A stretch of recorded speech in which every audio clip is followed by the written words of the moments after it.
Dit pour le préparer, rien de plus simple, il suffit d'avoir un bon couscous, de bons légumes, une bonne viande et bien sûr des épices composées et bien arrangées pour faire une bonne sauce bien parfumée. Je vais placer en premier la viande dans la marmite.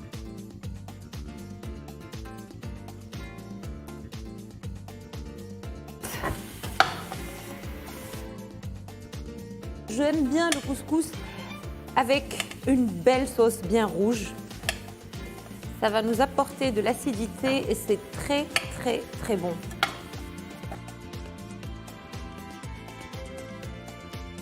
On n'émince pas trop l'oignon. Il faut quand même garder de gros morceaux parce que ça va passer beaucoup de temps sur le feu. Je récupère l'oignon et la tomate. Et je les rajoute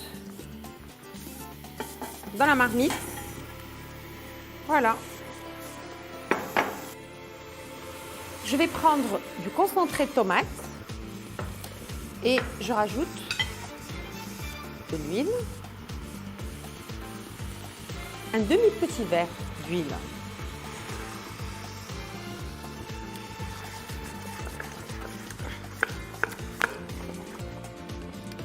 Là, je vais mettre les épices pour le couscous.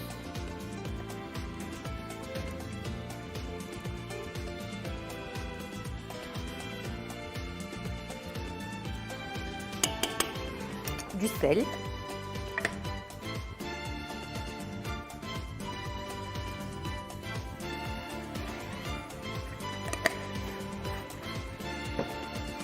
Un joli bouquet de coriandre. Moi, personnellement, j'aime mettre un peu plus de coriandre que de persil parce que la coriandre, ça parfume pas mal. Je vais rajouter un peu d'eau, très peu d'eau, juste le temps de faire revenir tout ça et puis après, je vais couvrir avec la quantité suffisante d'eau pour faire cuire à la fois la viande et les légumes qui vont servir de garniture à mon couscous. Donc, je laisse tout ça mijoter tranquillement pendant une dizaine de minutes.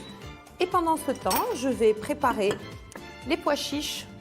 Je vais les mettre dans un morceau de mousseline. Je ne serai pas obligée d'aller les chercher dans la sauce après la cuisson des légumes. Je fais un nœud assez large parce qu'il faut laisser de la place pour que les pois chiches puissent gonfler. Et je place. Maintenant, on va passer au couscous. J'ai pris un couscous moyen. Mais vous pouvez très bien faire un mélange de blé complet avec de la semoule d'orge entre le moyen et le fin. Ça se fait. Pas besoin d'huiler, pas du tout. On va directement avec de l'eau. Il y a juste quelques petites astuces à respecter et vous n'allez pas du tout avoir de masse ou de grumeaux. Là, on a laissé mijoter pendant 10 à 15 minutes. On va rajouter de l'eau.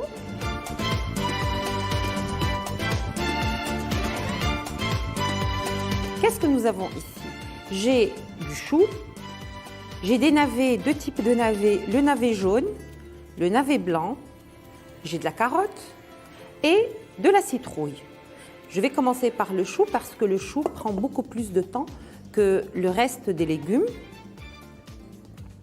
Je le place dans le bouillon et je vais attendre une quinzaine de minutes avant de rajouter les navets et les carottes.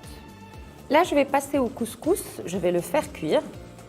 Donc, je tapisse le couscoussier en raffia avec un petit morceau de tissu, de la gaze.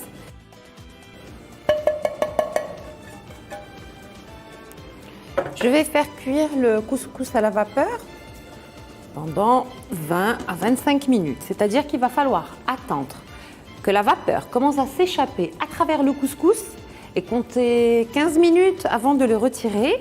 On va encore l'humecter avec de l'eau, mais avant de l'humecter avec de l'eau, il faut qu'on l'arrose avec un tout petit peu d'huile. On va enduire le couscous avec de l'huile et puis on va bien travailler juste avec une fourchette ou au doigt et on va arroser avec de l'eau. On va laisser absorber et refroidir avant de recommencer la cuisson à la vapeur. Et comme j'ai expliqué en début d'émission, cette opération, il faut la refaire 3 fois.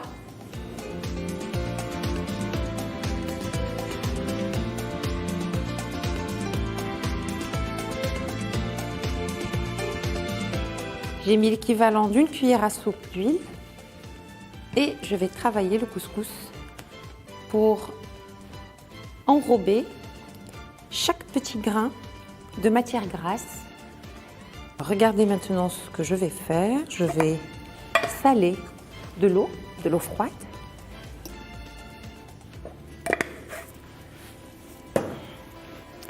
Alors, il faut dissoudre le sel dans l'eau pour bien la saler.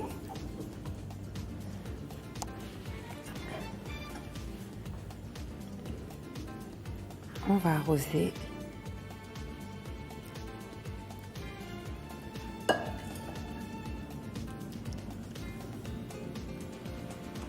Là, je reprends le travail avec les doigts. Attention, c'est chaud. Si vous voulez laisser absorber l'eau et refroidir un peu le couscous avant de reprendre le travail avec les doigts, je vais le laisser reposer 15 à 20 minutes avant de le remettre dans le couscoussier. Et c'est parti pour la seconde cuisson du couscous. Là, on va passer aux légumes. Je rajoute les navets, les 2 navets, le navet jaune et le navet blanc et la carotte. Moi, je laisse les légumes entiers parce que ça me permet de les récupérer, puis après, je peux les découper comme je veux. Et puis, ils restent intacts, ils supportent mieux la cuisson. Alors, il me reste un dernier petit bouquet de coriandre. Je vais le rajouter avec la citrouille et la tomate en fin de cuisson.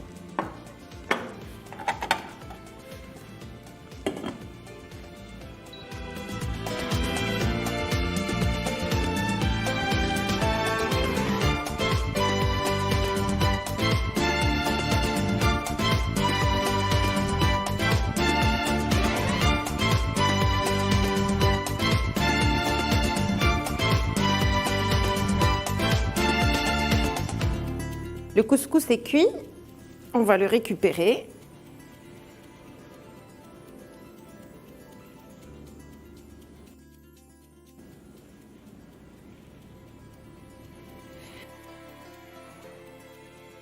Et on va parfumer le couscous avec du beurre rance. Vous pouvez toujours voir la préparation ou comment préparer le beurre rance à la maison sur TV Choumicha. On en met un tout petit peu, juste pour parfumer. Et je vais essayer de travailler le couscous pour parfumer chaque grain avec le beurre rance. Sinon, vous pouvez le remplacer par de l'huile d'olive. Une chose très importante, c'est qu'il ne faut pas faire refroidir le couscous. Autrement, il ne va pas absorber la sauce, il ne va pas absorber le jus. Donc, il est important de l'arroser, de le servir et de le dresser très, très chaud, je dirais même brûlant.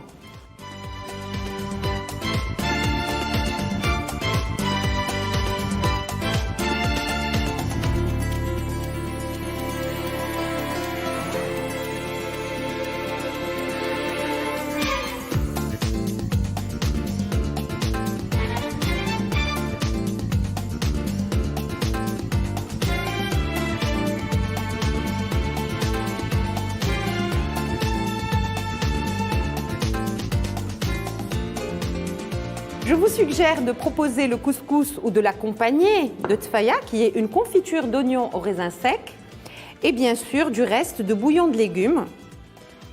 Voilà, j'ai fini et je vous souhaite un excellent appétit.